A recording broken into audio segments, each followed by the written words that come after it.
भारत माता की, भारत माता की। नमस्कार। उजोनीर रायजोलोई मरम आरु श्रद्धा जानाइशो।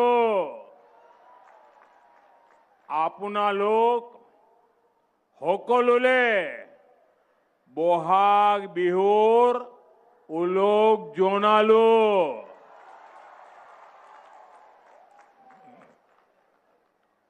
असम के चुनाव की घोषणा के बाद ये मेरी पहली जनसभा है। ये जो सामने जन समुद्र है, युवाओं का ये उत्साह,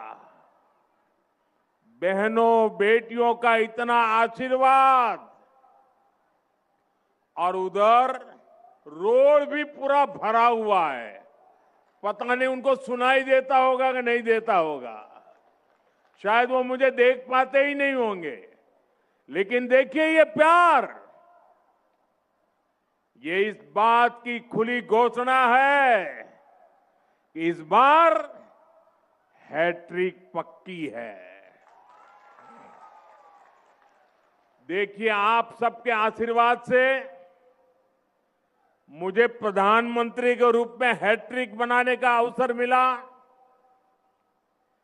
आप सबके आशीर्वाद से इसी मैदान में मुझे हैट्रिक लगाने का अवसर मिला है। मैं तीसरी बार आया हूं यहां और आपके आशीर्वाद से असम में सरकार भी हैट्रिक बनाने वाली है। हर कोई कह रहा है, आपको ये बार, आपको ये बार, आपको ये बार, आपको ये बार एनडीए सरकार, आपको ये बार बीजेपी सरकार। साथियों, मुझे बहुत खुशी है कि मैं गुगुहा डोल में विराजमान भगवान शिव और डोनी पोलो के आशीर्वाद से चुनाव प्रचार की शुरुआत कर रहा हूं। मेरे लिए तो एक क्षेत्र एक और कारण से भी विशेष है। यहां से मालिनी थान ज्यादा दूर नहीं है। आप जानते हैं कि भगवान श्री कृष्ण की नगरी द्वारिका गुजरात में है और कहते हैं यहीं पर माता रुक्मिणी के साथ मालिनी नाम जुड़ा था। ये गोगा मुख की इस धरती से श्रीमंत शंकर देव जी को भी प्रणाम करता हूं। असम की धरती ने वीर लाचित बोरफुकन जी, भारत रत्न भूपेन हजारिका जी, ऐसी अनेक महान संतानों को जन्म दिया है। मैं उनका भी वंदन करता हूं। साथियों, पहले सर्बानंद सोनोवाल जी का नेतृत्व और फिर हेमंता बिस्वा शर्मा जी की अगुवाई, बीते 10 वर्षों में असम ने सेवा और सुशासन का नया दौर देखा है। असम का ये चुनाव विकसित असम से विकसित भारत बनाने का चुनाव है। इस बार बीजेपी एनडीए सरकार की हैट्रिक लगनी तय है। आप मुझे बताइए, हैट्रिक होगी कि नहीं होगी? और जोर से बताइए, हैट्रिक होगी कि नहीं होगी? दोनों हाथ ऊपर करके बताइए, हैट्रिक होगी कि नहीं होगी? और कांग्रेस के पराजय की भी हैट्रिक होने वाली है। असम लगातार तीसरी बार बीजेपी एनडीए सरकार बना रहा है और कांग्रेस के जो सो कॉल्ड राजकुमार है ना, उनकी तो पराजय की सेंचुरी आने वाली है। साथियों, ये यहां इस मंच से मैं असम बीजेपी के सभी नेताओं को बहुत बहुत बधाई देता हूं। असम बीजेपी की टीम को बधाई देता हूं। बीते 10 वर्षों के प्रयासों को नया आयाम देते हुए असम बीजेपी ने कल एक शानदार संकल्प पत्र जारी किया है और कल मंगलवार था। मंगलवार को जारी हुआ ये संकल्प पत्र असम में और मंगल लाने वाला है। यानी मंगलवार को आया है मंगल पत्र। ये मंगल करने वाला संकल्प पत्र है। इसमें असम के युवाओं के लिए सरकारी नौकरी और स्वरोजगार के लाखों अवसरों का स्पष्ट रोड मैप है। 5 लाख करोड़ रुपए इंफ्रास्ट्रक्चर पर खर्च करने का संकल्प भी बहुत ही प्रशंसनीय है। इससे असम में सुविधाएं भी बढ़ेगी और कंस्ट्रक्शन से जुड़े हर सेक्टर में रोजगार के भी अनेक अवसर बनेंगे। साथियों, बीते वर्षों में असम के 22 लाख से अधिक गरीब परिवारों को पक्के घर मिले हैं। मैं जरा फिर से बोलता हूं आंकड़ा, 22 लाख से अधिक गरीब परिवारों को असम में 22 लाख से अधिक गरीब परिवारों को पक्के घर मिले हैं। मैं जरा आपसे पूछना चाहता हूं, यहां के गरीबों को कितने पक्के घर मिले हैं? 22 लाख। कितने पक्के घर मिले हैं? जोर से बताइए, कितने घर मिले हैं?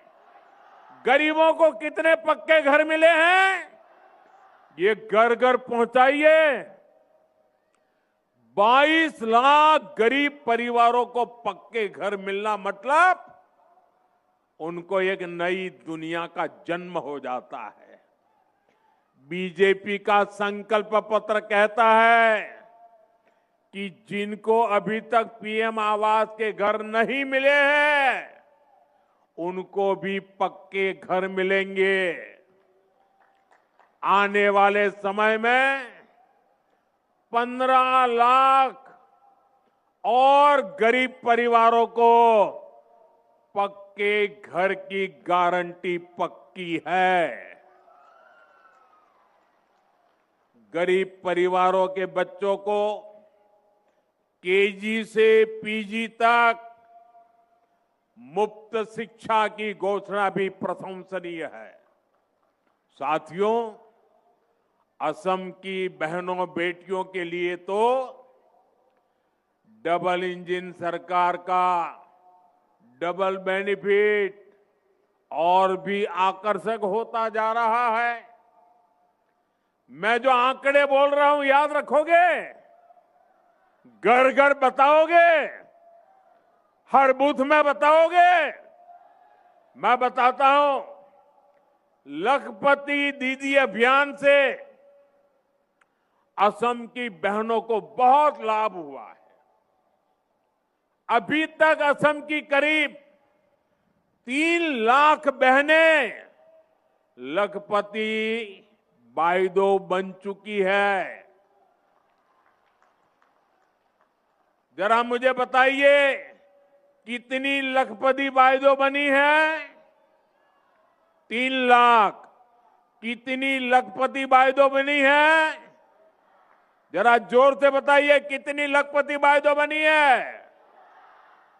कल असम बीजेपी ने ऐलान किया है कि अब डबल इंजन सरकार 40 लाख बहनों को लखपति बाइदो बनाने के लिए प्रयास करेगी।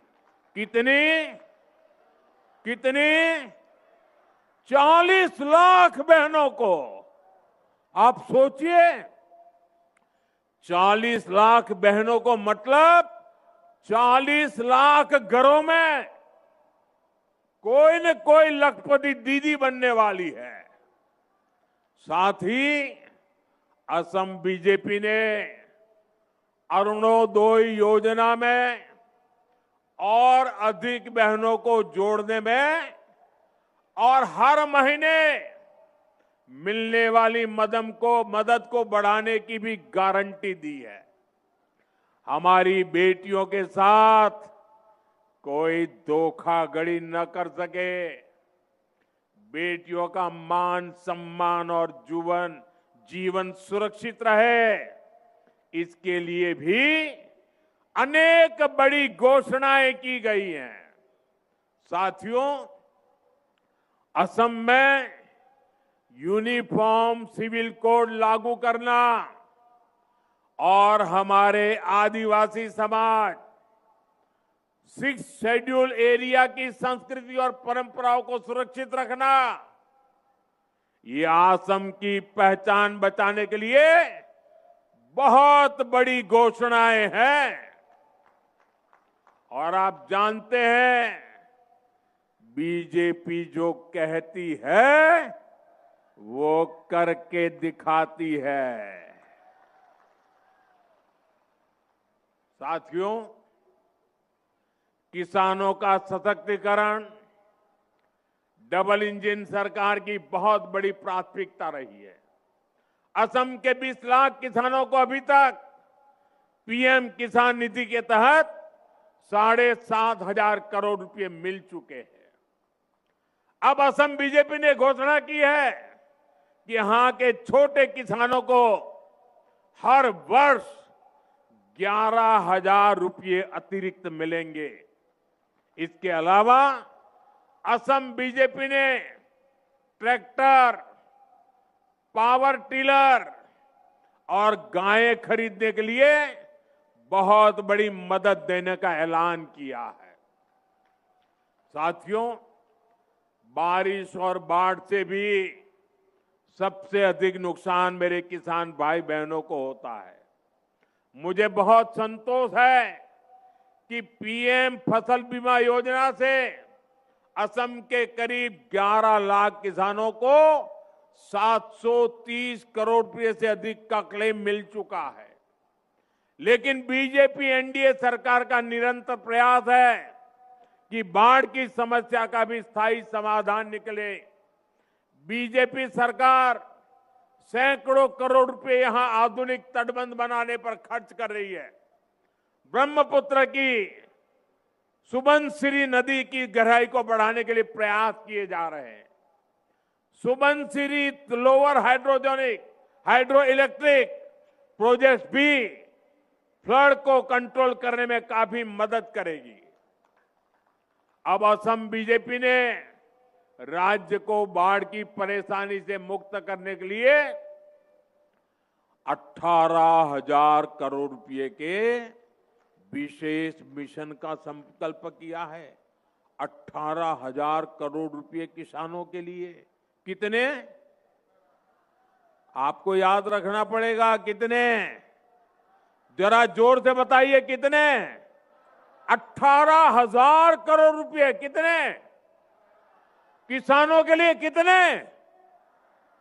ये पैसा बाढ़ की परेशानी कम करेगा, और मेरे किसानों की रक्षा करेगा, इस क्षेत्र के विकास को नई गति भी देगा।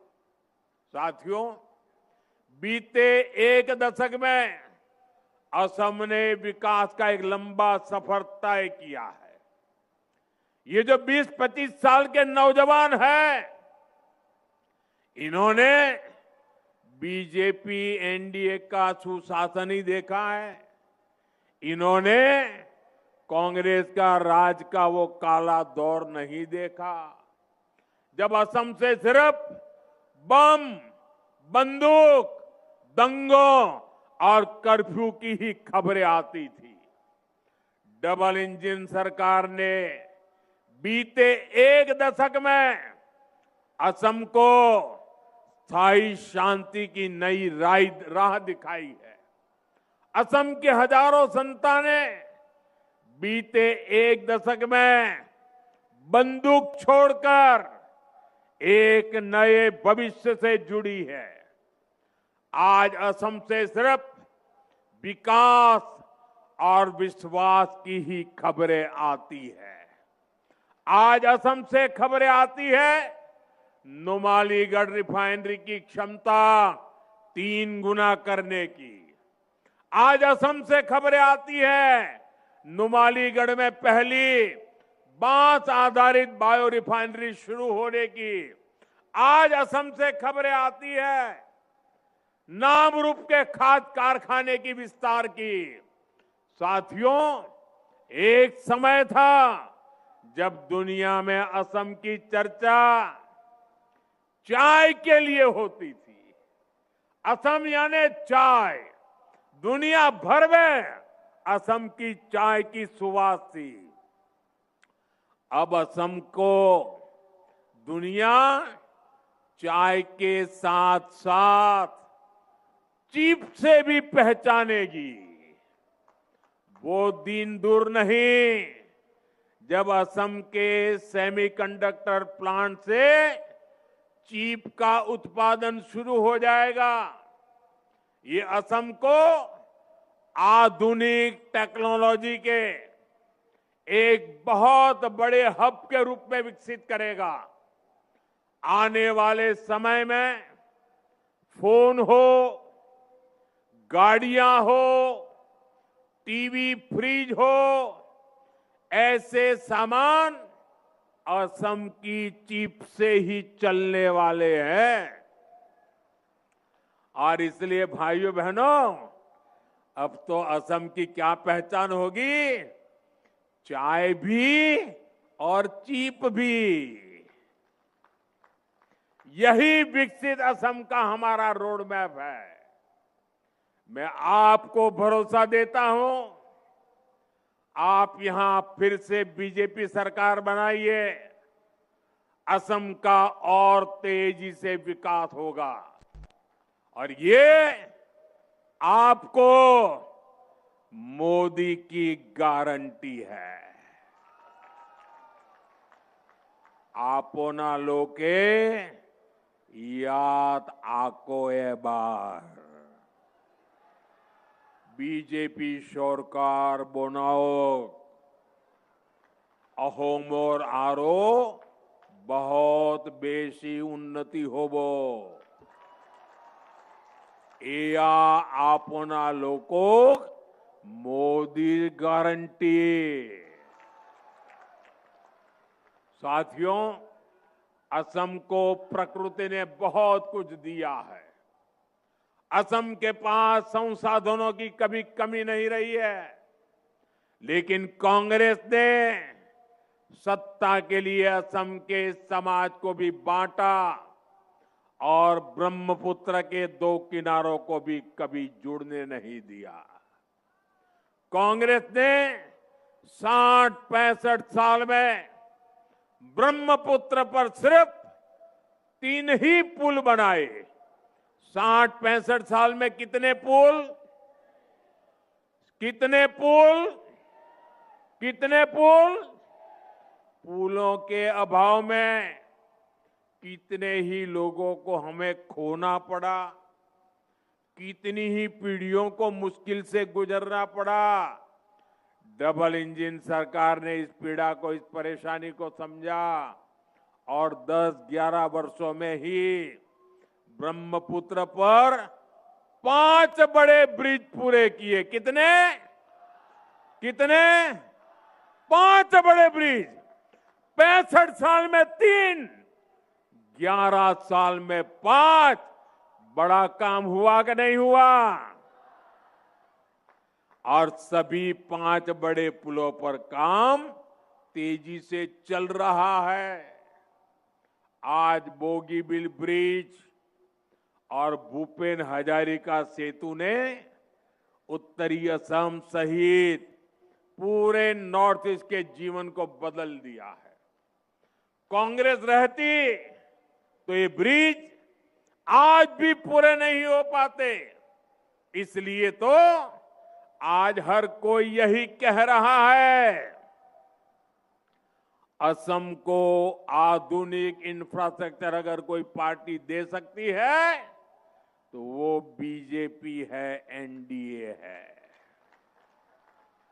अहोमोग जोदी आधुनिक इंफ्रास्ट्रक्चर कोनोबा पार्टीए दीबो पारे तेंते हेई पार्टी होय छे बीजेपी एनडीए। साथियों, कांग्रेस के लिए हमेशा पावर पॉलिटिक्स और अपना परिवारी फर्स्ट रहा है। दिल्ली में एक परिवार और एक परिवार यहां भी है। एक परिवार दिल्ली में और एक परिवार असम में। कांग्रेस के लिए इन्हीं परिवारों का हित सर्वोपरि है। कांग्रेस ने दशकों तक सरकारें चलाई है, लेकिन आप लोगों के स्वास्थ्य पर बिल्कुल ध्यान नहीं दिया। 6-7 दशक में असम में केवल 6 मेडिकल कॉलेज बन पाई थी। कितनी मेडिकल कॉलेज? ऐसा नहीं, जोर से बोलिए, बारिश आ रही है फिर भी बोलिए। कितनी मेडिकल कॉलेज? कितनी मेडिकल कॉलेज? आज असम में यानी 60-65 साल में 6 मेडिकल कॉलेज। आज असम में 14 मेडिकल कॉलेज है और 10 मेडिकल कॉलेज पर काम चल रहा है। कितनी मेडिकल कॉलेज? 14 और 10 बन रही है, 24 हो जाएगी। उन्होंने 65 साल में 6 बनाई, हम 11-12 साल में 24 मेडिकल कॉलेज। इसमें एक मेडिकल कॉलेज यहीं धेमाजी में भी बन रहा है। इतना ही नहीं, आज असम में एम्स भी है। इसी तरह असम में इंजीनियरिंग कॉलेज की संख्या 7 हो गई है और पॉलिटेक्निक कॉलेज 10 से बढ़कर 26 हो चुके हैं। यहां गोगामुख में ही एग्रीकल्चर रिसर्च इंस्टीट्यूट का शिलान्यास और धेमाजी इंजीनियरिंग कॉलेज का लोकार्पण करने का अवसर तो आपने मुझे ही दिया था। धेमाजी आईटीआई और धेमाजी पॉलिटेक्निक को भी अपग्रेड किया जा रहा है, यानी असम को बेहतर इलाज मिले, बेहतर पढ़ाई की सुविधाएं मिले, ये हमारी प्राथमिकता रही है। इससे गरीब हो या मिडिल क्लास, सबका जीवन बेहतर होता है। असम के गरीब और मध्यम वर्ग का कल्याण बीजेपी की बहुत बड़ी प्राथमिकता है। अहोमोर दुखिया आरो मध्योवित्तो श्रेणीर उन्नति कोरा तो बीजेपी मूल प्राथमिकता। साथियों, आपने कांग्रेस के कुशासन से असम को मुक्त किया है, लेकिन आपको बहुत सतर्क रहना है। कांग्रेस अब एक अलग ही खेल खेलने में जुटी है। असम कांग्रेस के नेता एक खतरनाक कानून बनाने की बात कर रहे हैं। आखिर ये खतरनाक कानून क्या है? आज असम की जनता के सामने कांग्रेस की इस चाल का पर्दाफाश करना चाहता हूं। साथियों, 2014 के चुनाव से पहले कांग्रेस की केंद्र सरकार ने एक कम्युनल वायलेंस कानून बनाने का प्रयास किया था।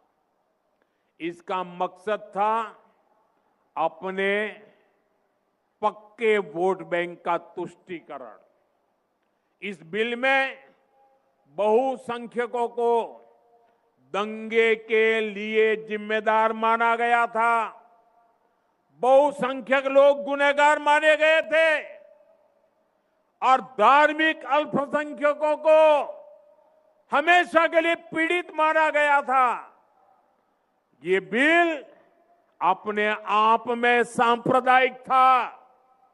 इसलिए बीजेपी एनडीए ने संसद में ये कानून नहीं बनने दिया। जी भर के हम लड़ाई लड़े।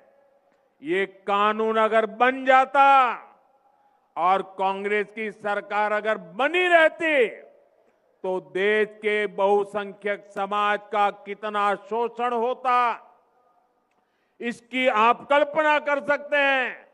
बाबा साहब आंबेडकर ने जो संविधान बनाया, उस संविधान के पीठ में छुरा भोंकने का एक खेल चल रहा था।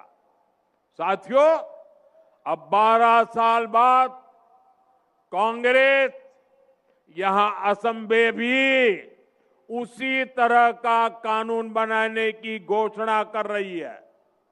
और ये कोई मेरा आरोप नहीं है, खुद कांग्रेस के नेता खुले आम ये घोषणाएं कर रहे हैं।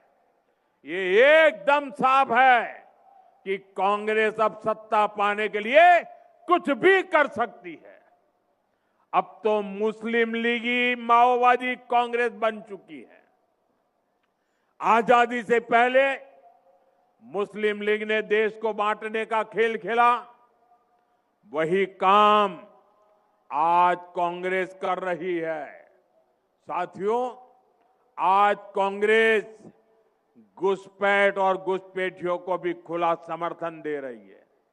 पहले कांग्रेस असम में घुसपैठियों को खुली छूट देती थी, यहां किसानों और आदिवासियों की जमीन पर कब्जे करने दिए। अब जब बीजेपी एनडीए सरकार इस अवैध कब्जे को हटा रही है तो कांग्रेस इस पर भी बवाल कर रही है। साथियों, कांग्रेस असम में विदेशियों को बसाना चाहती है। असम की मूल संतानों को अल्पसंख्यक बनाना चाहती है। असम के अनेक जिलों में ये संकट हम सभी देख रहे हैं। बीजेपी एनडीए सरकार किसानों, आदिवासियों और हमारे जंगल की जमीन को घुसपैठियों के कब्जे में नहीं रहने देगा। अवैध कब्जे के खिलाफ बीजेपी एनडीए सरकार की कार्रवाई जारी रहेगी। असमिया शान और पहचान बनी रहेगी। ये मोदी की गारंटी है। साथियों, बीजेपी एनडीए सरकार का मंत्र है नागरिक देवो भव। जो किसी भी कारण से विकास में पीछे छूट गया है, उसके आगे लाना ये हमारी प्राथमिकता है। इसी भाव के साथ हमारी सरकार ट्राइबल समाज के वेलफेयर और विकास के लिए काम कर रही है। लेकिन कांग्रेस ट्राइबल समाज के अपमान का भी कोई मौका नहीं छोड़ती है। यहां मिसिंग जनजातीय समाज को भी दशकों तक कांग्रेस की उपेक्षा का सामना करना पड़ा है। ये हमारी सरकार है जिसने बीते 10 वर्षों में मिसिंग समुदाय के विकास के लिए अनेक कदम उठाए हैं। और ये मेरा सौभाग्य देखिए, ये मिसिंग समाज ने मेरा सम्मान किया है। ये मेरे लिए बड़ा गौरव है। ये मेरी भी शान बढ़ा रहा है। मैं मिसिंग समाज के इस प्यार को सर आंखों पे चढ़ाता हूं। आज सैकड़ों प्राइमरी स्कूलों में मिसिंग में पढ़ाई हो रही है। मिसिंग यूथ फेस्टिवल के आयोजन के लिए करोड़ों रुपए की मदद दी की है। मिसिंग युवाओं के रोजगार के लिए भी डबल इंजन सरकार निरंतर नए कदम उठा रही है। मैं आज जितने भी जनजातीय समाज हैं, सभी को आश्वासन देने आया हूं कि सबके सपनों, सबकी आकांक्षाओं को पूरा किया जाएगा। भाजपा विकास और विरासत दोनों के लिए काम करने वाली पार्टी है। आपकी संस्कृति और आपके सपनों को बीजेपी पूरा सम्मान दे रही है और आगे भी आपकी आकांक्षाओं का हम पूरा ध्यान रखेंगे। साथियों, बीजेपी एनडीए सरकार विकसित असम के लिए लगातार काम कर रही है। 9 अप्रैल को मतदान के पुराने सभी रिकॉर्ड टूटने चाहिए। रिकॉर्ड टूटेंगे कि नहीं टूटेंगे? अपने बूथ में रिकॉर्ड तोड़ोगे? पहले से ज्यादा मतदान कराओगे? सुबह सुबह मतदान करा दोगे? ये जितने भी बीजेपी एनडीए के उम्मीदवार हैं, ये असम के सिपाही हैं, असम के तेज विकास के लिए प्रतिबद्ध है। आप सभी कैंडिडेट आगे चले आइए। आप इन सभी को जरूर एमएलए बनाइए, बनाएंगे। साथियों, आप मेरा एक काम और करेंगे? मेरा एक काम करेंगे? जरा हाथ ऊपर करके बताइए, करेंगे?